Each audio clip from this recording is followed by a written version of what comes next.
green dotted with wild flowers, or crunching underfoot with ice and snow, and, unless there was a storm, he would do his kanlin exercises. No sword, then one sword, then both. He would look at the cold waters of the lake, with a small isle in the middle of it, then up at the surrounding, snow-draped, stupefying mountains piled upon each other. Beyond the northern peaks the land sloped downwards for hundreds of li towards the long dunes of the killing deserts, with the silk roads running around either side of them, bringing so much wealth to the court, to the empire of Kitai, to his people.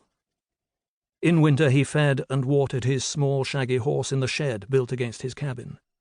When the weather turned and the grass returned, he'd let the horse graze during the day. It was placid, wasn't about to run away. There was nowhere to run. After his exercises, he would try to let stillness enter into him, a shedding of the chaos of life, ambition and aspiration, to make himself worthy of this chosen labour. And then he would set to work burying the dead. He'd never, from first arrival here, made any effort to separate Khitan from Tagoran soldiers. They were tangled together, strewn or piled skulls and white bones, flesh gone to earth or to animals and carrion birds long since, or, for those of the most recent campaign, not so very long ago. It had been a triumph, that last conflict, though bitterly hard won. 40,000 dead in one battle, almost as many Khitan as Tagoran.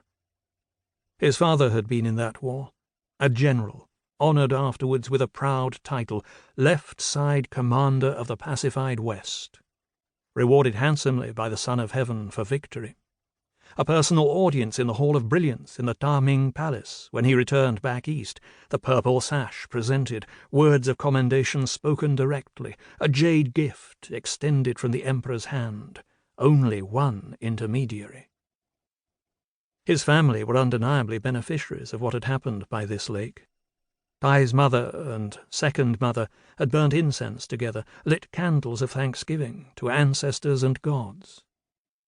But for General Shengao, the memory of the fighting here had been, until he died 2 years ago, a source of pride and sorrow intermingled, marking him forever after.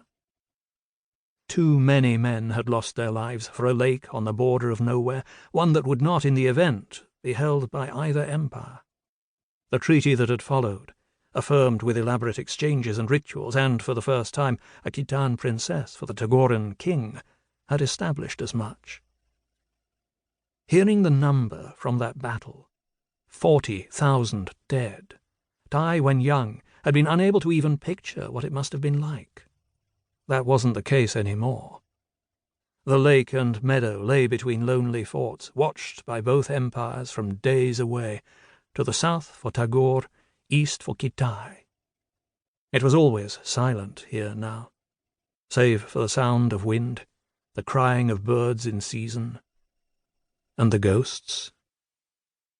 General Shen had spoken of sorrow and guilt only to his younger sons, never to the oldest.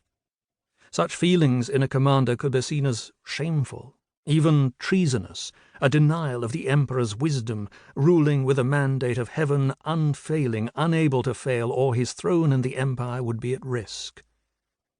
But the thoughts had been spoken more than once after Shengao's retirement to the family property on their south-flowing stream near the Wai River, usually after wine, on a quiet day, with leaves or lotus blossoms falling in the water to drift downstream. And the memory of those words was the principal reason his second son was here for the mourning period instead of at home.